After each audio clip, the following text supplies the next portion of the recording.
Okay, good afternoon. I first want to thank all of the state employees that have been working to prepare for this winter event, and certainly want to thank you for the work that you're going to have to do around the clock to keep our state safe and warm. So a big shout out to all of those state employees that have been working, whether you're in law enforcement and DOTD, I mean, all of the various agencies that touch the services that our citizens are going to need. As we look ahead to this upcoming weather event, I want to make sure that one thing is clear: the safety of every Louisianan is a top priority.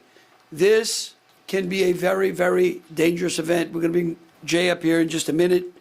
But certainly, cold, wet weather is a very dangerous event. About a year ago, we had a historic snowstorm. I will tell you that I would rather have a snowstorm than an ice storm. And I'm going to go through some of the reasons how we prepared for that ice storm and why I'd rather have a snowstorm than an ice storm. I just signed a few minutes ago a state of emergency that we'll send out to the press following this press conference. This state of emergency allows for direct state assistance to support operational measures at the parish level to help protect life, safety, and the welfare of our citizens. Additionally, this declaration allows the state to request a waiver for commercial motor carriers and drivers assisting with emergencies to ensure that fuel deliveries are delivered quickly to Louisiana to prevent shortages. We understand that we may have started to see some shortages in North Louisiana, so we wanted to make sure that that waiver went out right away and we could get gas into the gas stations and people could fill up their cars or their gas cans or whatever amount of fuel that they need in preparation for this event. With that being said, so that's something we just did in ways that we should see some relief right away. With that being said, we are preparing for significant impacts across the state, starting as early as Friday in our northwestern parishes. This is going to be bitterly cold Arctic air that unfortunately is going to linger around well into next week. Jay is going to go into that. I want to tell you that it's been one of the biggest benefits we've had here at GOSEP, having a meteorologist on staff, and of course he's great, to be able to advise us. Many of the southern parishes are going to be affected as well. So really this weather event is going to affect everyone from the coast all the way up north, but especially central and north Louisiana. An ice storm is going to create power outages, especially if we get the amount of ice that Jay is going to go over. You are going to see power outages. The best I can remember last year, we didn't have many, if any, power outages due to a snowstorm. Ice accumulates on trees, it accumulates on the lines, and then it causes them to fail.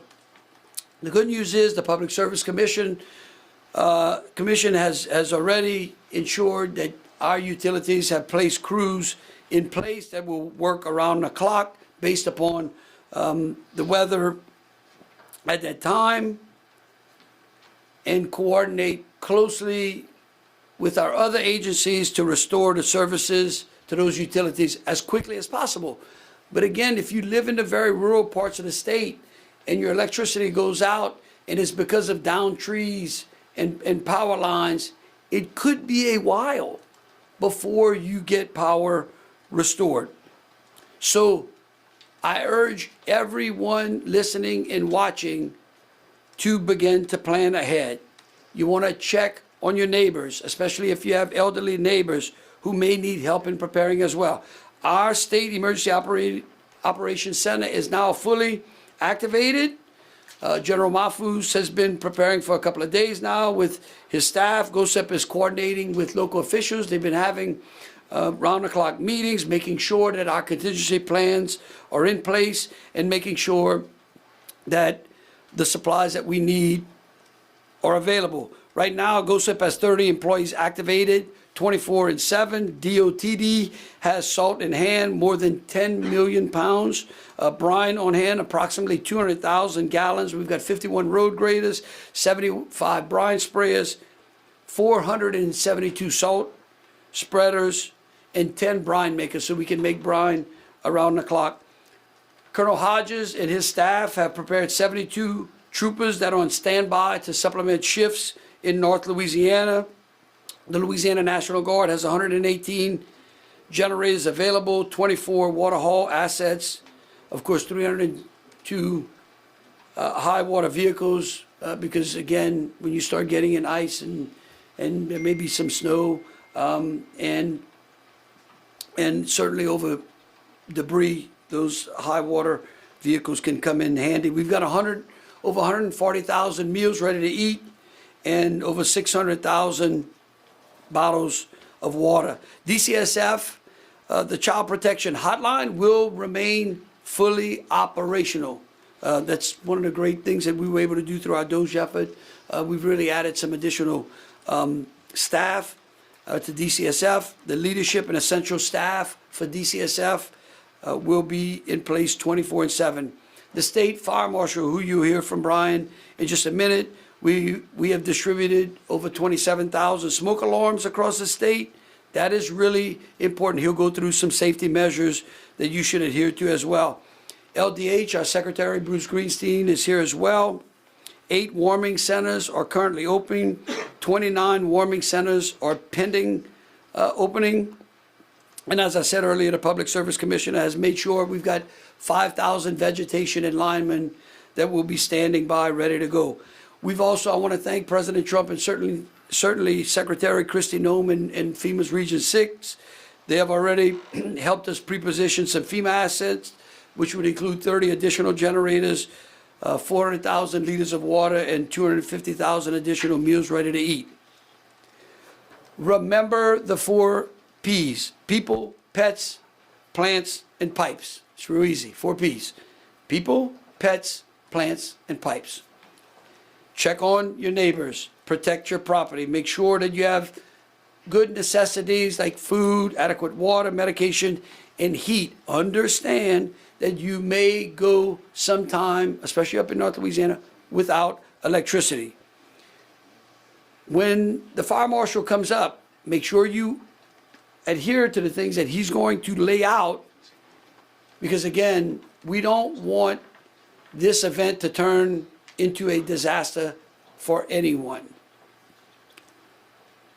Stay off the roads. I cannot say this enough. Stay off the roads. Once you have checked on your plants, your pipes, your people, and your pets, get comfortable, cook a gumbo. I mean, look, the only person I wouldn't want to be is a chicken in the state right now, because I'm sure the grocery stores are selling out on chickens. We have plenty of chicken and sausage gumbo, but please get in your homes, get warm, get safe, and stay there. Even after the event passes, the cold air is going to stay, which means that any ice accumulation will be on the roads. Ice on the road is not only dangerous, it is deadly. And if you get on the roads and if you get in an accident, you're endangering our first responders already. So please, again, I beg you, stay off the road. Find a nice book and some great meals. Enjoy the time with the family. Make sure that your vehicle is winter ready.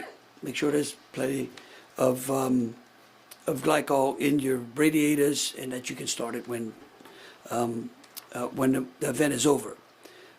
You should, if you want to check on road closures, you can do it via 511la.org or by just dialing 511. We've got some great apps. Don't forget to get a game plan.app as well for up-to-date information on Louisiana's emergency management efforts. You can find everything on there. You've heard it over the last 2 years. I've been up here. Get a game plan. It's a great app.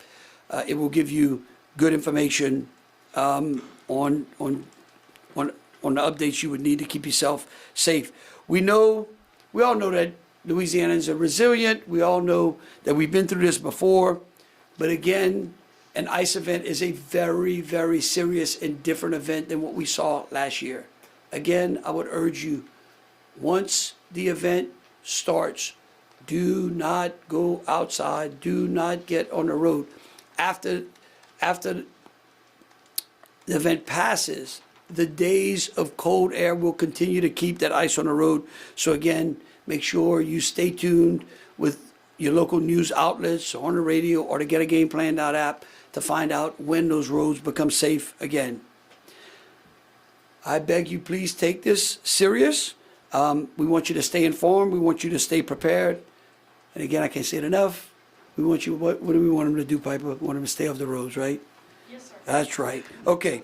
Thank you. At this time, I'd like to bring our state meteorologist, Jay Grimes, up, and so he can walk you through what the areas that are going to be impacted the most, and then kind of walk you through what each of those areas will experience. Jay. Thank you, Governor, and thanks for those kind words. So obviously this is going to be a major event for North Louisiana. In fact, for our residents in the northern part of the state, they may remember the February 2021 winter event across that portion of Louisiana. This is going to be something of equivalence. And just to highlight some of the points that the governor was making, in that event, we had a handful of fatalities related to the weather. So it is imperative that you follow the guidance that you hear. You'll notice with the maps there that we're looking at the potential for icing across northern and central Louisiana. As the governor pointed out, we do have a little bit of good news here in the sense that the ice line in terms of the weather guidance has retreated a little bit northward. So right now it looks like folks near and along the I-10, I-12 corridor and maybe US 190 will avoid any significant icing concerns. So here's an example of the what we might call the most likely scenario, and you can see icing amounts that could be as much as ½ an inch or more along and near the I-20 corridor. Icing of that magnitude is clearly going to create some significant problems. By the way, I want to thank the National Weather Service office in Slidell for doing the heavy lifting here and preparing some of these slides for me. Now, worst case scenario would be to bring that significant icing as far south as Alexandria. But that's a real low-end probability. Were that to occur, there's a very low-end probability that some of that ice could sneak as far south as the I-10 corridor in southwest Louisiana. But I don't see that happening, especially since the guidance has been sort of steadily over the last 24 hours retreating that ice line. But it still says the northern half of the state will be impacted. Now, keep in mind, the cold stuff will be following the rain. So it falls as rainfall, but freezes on contact as the bitter Arctic air rolls into the state behind the rain showers on Friday. Saturday is going to be a statewide mess, whether it's freezing or not, when the rain begins to fall. The problem in North Louisiana is that ultimately some of that rain will turn to snow. So we could see an inch or more of snow on top of the ice. That's going to be a bit misleading for some people if they're unaware of the fact that we've got a layer of ice below that snowpack. That snowpack is also going to keep the ice in place even longer. Worst case scenario with snow, we could see a couple of inches of snow in the northern part of the state. Again, the probability of a few inches is low, but it is not zero. Snow is more than likely going to remain north of Alexandria, but it's going to complicate issues in the northern part of the state where we get the snow on top of the ice. Then we've got issues with freezing temperatures, where temperatures in the northern part of the state could drop as into and below freezing upwards of 70 or more consecutive hours. We're talking about 3 days in northern Louisiana where the temperature will be at or below freezing. So there's no chance of really melting any of that ice and snow that develops. And 3 days takes us into the early part of next week. The real issue here is largely dependent upon where that front is set up as we work our way through the weekend. If the front moves a little bit more quickly, then the ice line gets a little farther to the south. But I really do believe that the ice threat will be mainly from the central parishes northward. I think the southern parishes will dodge that. But the cold air is going to get to everybody. In North Louisiana, you see here, look at that. We're not only talking about 70-plus hours of freezing temperatures, but lows that could get down to near 10 degrees on multiple nights in the northern parishes. We're talking about wind chills that could get very close to zero. That's why the governor pointed out, stay indoors. Hunters, this is not the time to be going out because this is just going to be bitterly cold air, coldest of the winter more than likely. And notice even down into the teens across the central parishes, and while the southern parishes may not get quite that cold, we're still looking at hard freezes across most of the southern parishes as we get into Monday and Tuesday. So it's a triple whammy. Ice for the northern parishes, followed by snow, followed by that bitter cold Arctic air. This is why we encourage folks to stay indoors and to prepare for power outages that could last for several days. In that February 2021 event, some folks in North Louisiana were without power for almost 2 weeks. So that gives you a sense of what this could be like. Thank you, sir.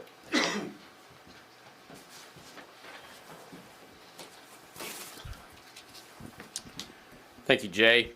As Jay mentioned, DOTD has really started preparing for an extreme event. We have initiated all pre-storm preparations, including the application of de-icing materials, as well as pre-treating bridges, overpasses, and elevated roadways across the state's most impacted areas. DOTD crews have already begun working 24-hour shifts to conduct these efforts. As the governor mentioned, we have a significant inventory of supplies. As he mentioned, DOTD has stockpiled more than 10 million pounds of salt and 200,000 gallons of brine to pre-treat and de-ice bridges, the most on-hand inventory in the state's history. We also have capabilities statewide to make additional brine as needed. DOTD is also positioning all salt reserves to key staging areas throughout the state in order to efficiently supply its crews and staff in areas that are forecasted to get hit the hardest. DOTD will continue staging salt and brine for application along with equipment, resources, and will remain on standby for all emergency response needs. DOTD has expanded its efforts and engaged contract services to require additional emergency support as needed, and DOTD is currently renting additional equipment ahead of the storm in an effort to assist with these activities. DOTD crews will work hard to keep all state routes open. However, weather conditions may prohibit this. If these conditions do occur, particularly in North Louisiana, DOTD's primary objective will be maintaining our priority routes, which are comprised of state and federal highways and interstates. Other non-priority routes will be kept open as weather conditions permit, but they have a higher likelihood of closure due to dangerous weather conditions. The DOTD priority routes will be found on the MyDOT website. Please note, as Jay Grimes mentioned, even the priority routes could be closed at some point if we receive prolonged and extreme weather conditions. In addition to these operations, DOTD's Traffic Management Center is activating 24-hour shifts to staff the Emergency Operations Center, and DOTD's Motorist Assistance Patrol will also activate 24-hour shifts throughout the state's coverage areas. The department is staying in close contact with GOSEP and the National Weather Service about weather conditions and how they may impact the state's roads and bridges across the state. Drivers should avoid being on the roadway as the governor mentioned, especially in hazardous conditions where travel is not absolutely necessary. If travel is absolutely necessary, please look out for our crews as well as any emergency support crews across the state. Remember that it's unlawful and unsafe to drive around a road closure barricade for any reason. DOTD will continue its communication and up-to-date information. As the governor mentioned, please go to our website at 511la.org. Travelers can find information regarding road closures by downloading that app or going to that website. In addition to that, we have our MyDOT website as well as email update, and motorists can receive updated information on projects, lane closures, and road closures, and other activities across the state. And finally, you can follow DOTD's social media for all updates and road closures and additional information. Please follow us on Facebook, Instagram, and X. Thank you. Good afternoon. So I want to give just a few safety tips on heater safety. So in 2025, we had one of the busiest years with fire-related fatalities in the last 2 decades. We had 88 fire-related fatalities, and we've already had 10 this year, and we only into the early part of January. So if you're going to use a space heater at your home, you want to make sure it's away from all the combustibles in the room, the blankets, the spreads, the sofas, and all of those things that may catch on fire because of those heaters. You want to also make sure when you go to bed at night, you turn those off and you cover up with several blankets to make sure that you stay warm. Look, the smoke alarm project that we did in 2025, we did it for a reason. Those 27,000 alarms we put out still does not put a smoke alarm in every home in the state of Louisiana. It's unheard of that we've had that many fatalities. So we want to keep pushing that message forward and making sure that you know that you can get a free smoke alarm from your local fire department anytime you need that smoke alarm. We've also started today distributing carbon monoxide signs to all the areas in the northern part of the state, just in case you need a generator at your home, to make sure that you protect yourself and you have a smoke alarm, a carbon monoxide detector as well in your home. Fireplaces, make sure you turn those off at night or put those flames out before you go to bed at night to make sure that those things don't catch on fire as well. Never use your oven or your stove to heat your home. These things all cause fires in the home. Make sure tonight before you go to bed, you push that test button on your smoke alarm to make sure that smoke alarm is working. Thank you so much, Governor. Good afternoon, everyone. I'm going to echo a few of the things we've already heard, but as the governor said, we're a resilient state, and fortunately or unfortunately, we've learned how to deal with storms. Typically, we're thinking of hurricanes, but we do have experience on the utility restoration side with winter storms. I know Jay mentioned the 21 storm, and that could be a corollary. Hopefully, it doesn't get that bad, but just to put that in context, we had 2 events in 21 a few days apart. Each one, we topped out about 125,000 in outages. So 250,000 people. It doesn't make the top 20 with hurricanes, but you're more localized, so you have more time to restore. Looking back, it looked like we were averaging about a ½ inch of ice, so I think, Jay, that's a good number to look at. That's that threshold. You know, ice builds up on power lines, it builds up on trees, it takes lines down. So be patient if you do have an outage. We always deal with issues with getting power restored. With access, it's a little bit different when the roads are iced over. Our utilities are getting specialized equipment that can help them get into those areas. The governor mentioned the 5,000 people that are staged right now. That is a high number. We would like it to be higher. Unfortunately, our neighboring states who would normally lend us access are dealing with the same situation. So until those states know they're free to release people, we'll be at that number. Fortunately, we do have utilities that have resources in the southern of the state, Energy and Clico in particular, that may not be affected, so they'll be able to move those assets into the areas, assuming we have outages, similar with the co-ops. Be patient. Hopefully we won't have those long durations, but there will likely be outages because of the ice. As I said, stay off the roads. Treat any line that's down as live, particularly with trees wrapped up in lines. Don't go and try to remove those yourselves. Call your power company. Make sure they clear it before you try to do anything, and stay warm. Okay, so again, as you heard from each one of our agencies and from Jay, this is a very dangerous event, especially for folks in North and Central Louisiana. It's dangerous because you could have bitter cold and no electricity. So just think about how you prepare. I really do believe if you just take some time, think about it, take care of your neighbors, take care of your pipes, take care of making sure that if you got enough water, enough blankets, and understand that you could go for some time without electricity, which is different than the snowstorm, but it really is more like the ice storm of 21. And we're all, and again, please stay off of the roads. There's no sense in going look at a winter wonderland because it'll end up in a disaster on an icy road. So with that, we'll take any questions that the press may have. And let's stay on topic. Yes, ma'am. I have a few questions, but I'll start with this. I'm wondering if perhaps either you or if Mr. Grimes could talk more about the timing of when the impacts are going to be felt across the state, maybe starting in Shreveport and then. So the way it looks right now, the rain and the coldest of the air, where we start to see freezing problems in northwest Louisiana, will begin Friday night. And then everything will advance to the east and southeast, rolling through Saturday into Sunday. So there's sort of the basic timeline. Once we get to freezing Saturday in North Louisiana, they're there through the weekend and into the early part of next week. So, and that's really the problem for those folks, is that the cold air, the bitterly cold Arctic air mass, is going to catch up to the rain in North Louisiana. The thinking right now is that the cold air doesn't get down here in South Louisiana until most of the rain has come to an end. That's why the freeze line remains north of the capital city and probably north of 190. Okay.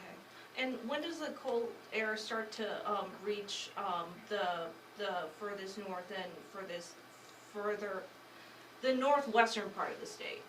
So it'll start arriving even Friday night. The cold air? Yeah, Okay, yeah. thank you. But, and again, I think I would reemphasize that cold air starts Friday night in North Louisiana, and the system moves through the weekend, but temperatures throughout the state of Louisiana will be below freezing well into the early part of next week. Yeah, the coldest of the air doesn't arrive until the early part of next week. So we want people to be aware of the fact that as cold as it's going to be this weekend, it'll get even colder for Monday and Tuesday. Okay. Yeah. It's a great question. Yeah. Yes, Mike. With the power outages that we're expecting, do we have kind of like a best case and a worst case scenario on how long it will take to restore power in an ice situation? I think the best I can do is look at what happened in 21, and I would say the bulk of the customers were restored in 2 days. It's just getting access to them. I mean, it's a lot of very localized distribution damage. We did have some, I know Jay said 2 weeks. I think that was the very small percentage, maybe 1,000 or so, but the bulk were restored within 4 days. So, I mean, we're probably a little bit less than a Category 1 hurricane, which we typically take as a week, but it's going to depend on access and the roads. And could you say your name and title? Brandon Fry, I'm Secretary with the Public Service Commission. Okay, thank you. I know you guys are advising people to stay off the roadway during this winter weather event, but for those who do have to commute somewhere, what would be the advice? What would you advise them to do if they do have to commute somewhere in this? Well, I certainly would limit any commute. Look, getting on ice is dangerous, and especially if you're in north and central Louisiana, and if we do end up with a snow event after the rain event, the problem with that is people are like, oh, well, it's just snow. I can just kind of drive through an inch of snow. But if there's ice underneath there, that is extremely dangerous. So if you do have to get on the roads, which I would really urge you not to do, but if you do, you're going to have to drive extremely slow, extremely slow. Anyone else? Okay, One more? Excuse me. Can you talk about where the 8 warming centers that are currently open are located and where the other warming centers are going to be? Bruce? and Bruce Greenstein, I'm the Secretary of Health. Want to be clear on a couple things. The warming centers are not shelters. They're not overnight centers, and they're run by the parish and city governments. So today, there are 8 ready to go. As mentioned, there's 29 planned. They're updated on an hourly basis. We're submitting all of our updates to Get a Game Plan. Even if you go to the LDH website, you have the link to go to Get a Game Plan. So I'd encourage you throughout this event to continue to go and get updates to see in your community where there are. There are more that are opening, potentially beyond the 29. Today we're seeing Red Cross and libraries opened up. So I would say tune in.